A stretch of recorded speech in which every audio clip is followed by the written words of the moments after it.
نو دې ویکټوریانو باندې اور بل شو لعنتی هغه چې ګمدنو په جوراب باندې مسح کولو تم الله په کتاب باندې لاس اقدم چې نبی صلی الله علیه وسلم د دین په کمزورو جورابو باندې مسح کړي و د الله په کتاب باندې تاسو ملګرو ما ته وایي ته قادیانی ځکه ته په جورابو باندې مسح کې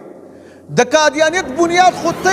تا مذهب او د قادیانیت مذهب بالکل یو شان زمونږ یو امام د اهل حدیث د محمد رسول الله صلی الله علیه وسلم نه علاوه بل امام نه مني وایي الحمدلله ستا په ټول دیوبند کې داسې یو سړی وښایه چې د ډاکټر ذاکر نیک حفظه الله په شانتي دا عمره خلک مسلمانان کړي چې په شمار به ستړي شي تاسو خو چې هغه یو ویډیو راوستی و جومات ته هغه هم درنه ستاسو د بدفعلۍ د وجې نه اقرارونه یې وکړل ویډیوګانې راغلي نوم یې نه اخلمه ځکه د هغه په نوم باندې الحمدلله ته مسما شوی هغه هم ستاسو د وجې نه واپس په جواب کې وایي چې ویکټوریا اهل حدیث دا بنیاد هندوانو او انګریزانو یې زما اهل حدیث علما په جیلونو کې واچول شهیدان یې کړل په لارو سرکونو باندې راښکله او ستا مدرسې چنده ورکړه ویلي وو چې یاره جرابو باندې اله مسه کولی شي چې په هغې کې دا شرطونه یو ما ورته ویل دغه شرطونه د رسول الله صلی الله علیه وسلم نه وښایه بالکل منم به ځکه زما دپاره نبي صلی الله علیه وسلم دلیل دی الله موږ ته هغه رالیږلی چې د خبره ومنئ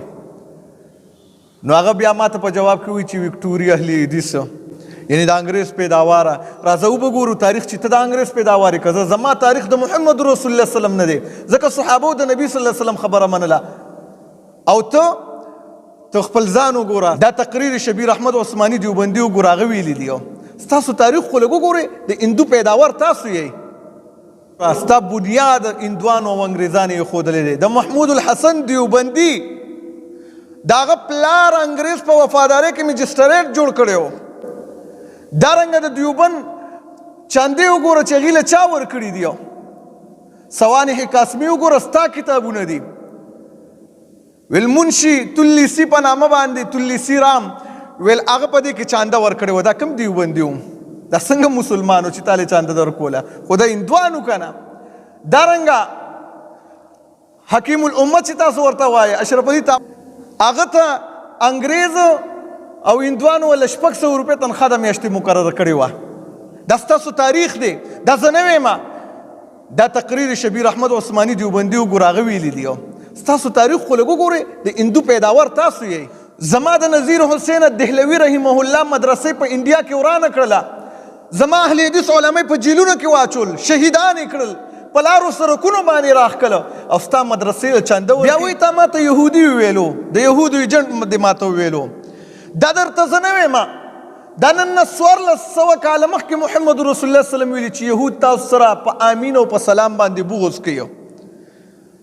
صحابه کرام په یو مجلس کې ناست دي انصار نو په دې کې یو یهودي ورتېر شو چې وکتل هلکه دا خلک ولې دومره په اتفاق باندې ناست دي نو یو ځوان له پیسې ورکړي ویل لاړ شي دا خلک په جنګ باندې واچوه دا بې اتفاقه که د بعاث هغه جنګ چې تېر شوی و د هغې شعرونه منځ کې راواچول صحابه کرام د جنګ میدان ته لاړه رسول الله وسلم ورله ویل تاسو جنګ کوئ او زه تاسو کې موجود یم نبي صلی الله علیه وسلم دا صحابه کرام واپس راوسته رونه یې کړله نو د مسلمانانو اتفاق یهود نشي برداشت کولی دغه شانتې نن مسلمان په اتفاق شوی د فلسطین دپاره اختلاف یې پرېښودلی تاسو راولګېدئ بیا هم د یهودو نه خلکو اړولو دپاره چې یاره هغه طرف ته د خلکو سوچ نه شي بیا هم دا مونځ کېږي مونځ نه کېږي دا خبرې راواچولې فلسطین مسلمان باندې به لږ رحم کړی و ظالمه دا صاحب وایي ویل ما ته قرآن کریم پیش کو ویل ته په قرآن کریم باندې ما ته وایي لاس کېږده زه د الله په کتاب باندې لاس اږدم چې نبي صلی الله علیه وسلم د دې نه په کمزورو جرابو باندې مسح کړی و د الله په کتاب باندې تاسو ملګرو وګورئ وجه دا ده چې د نبي صلی الله علیه وسلم په دور کې دومره سهولیات نه وو څومره چې ستا د جرابو سهولیات دي قسم دی دا خلکو سره دجل او فریب کوي او زما دته شرطونه دا وو چې ته مال دا شرطونه د نبي صلی الله علیه وسلم نه ثابت کا یا د امام صاحب نه ثابت کا خو لیکن هغه ثابت نه کړل خو زه دا خبره ما دوباره وکړله او امام ابو حنیفه رحم الله په باره کې ویل تا ویلي چې یاره نرو جرابو باندې امام صاحب مسح کړي ده ما ورله جرابي پیش کړي دا وایي نرو جرابي نو امام صاحب د مرګ نه 9 یا 3 ورځې مخکې ستا د شرح الوقایي وګوره د هغې په حاشیه باندې نقل کړي سره نورو کتابونو حوالې به هم زه درکړم خو دا ټایم مختصر دی نو په هغې کې نقل کړي چې مرګ نه 3 یا 9 ورځې مخکې په جرابو باندې مسح وکړله او ته بیا وایې چې د هغې نه وروسته امام صاحب دوباره رجوع وکړله او صاحبینو ته یې رجوع وکړله مړه په دومره زر وخت کې امام صاحب به د خپل هر څه نه رجوع کوي دا وایي ویل ستاسو څلور مذهب دي او څلور امامان زمونږ الحمدلله یو اسلام مذهب دی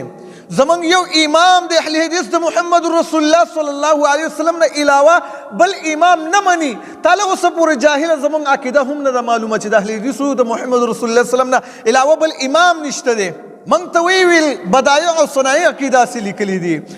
بدبخته د کتاب نوم ته صحیح نشي اخیستی، بدایع الصنائع دی. تا خو تېنه دوه کتابونه جوړ کړل، تا ته د کتاب نوم نه درځي، ته به ماله اجماع څه وښې؟ اجماع څه ته ویلی کېږي؟ ما د صحابو نه وښایه،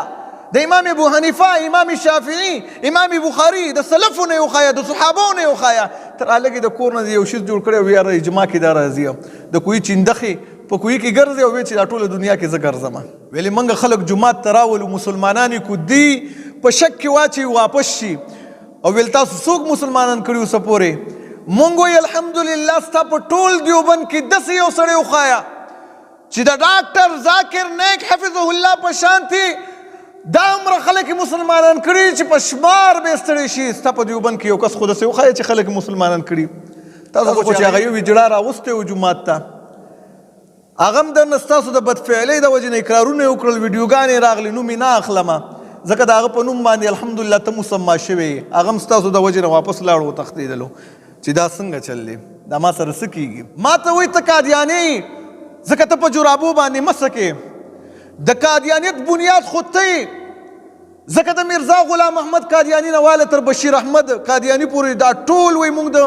احنافو سره فقه حنفي سره مینه کوو او په دې باندې عمل کوو. ستا مذهب او د قادیانیت مذهب بالکل یو شانتې دی. دې وجې نه امام ابو حنیفه رحمه الله ته هم تا د قادیانیت نسبت وکړلو، ته ویل چې هغه میرزا غلام احمد په جرابو باندې مسه کړی، نو امام ابو حنیفه رحمه الله هم په جرابو باندې مسه کړی، نو هم قادیانی شو.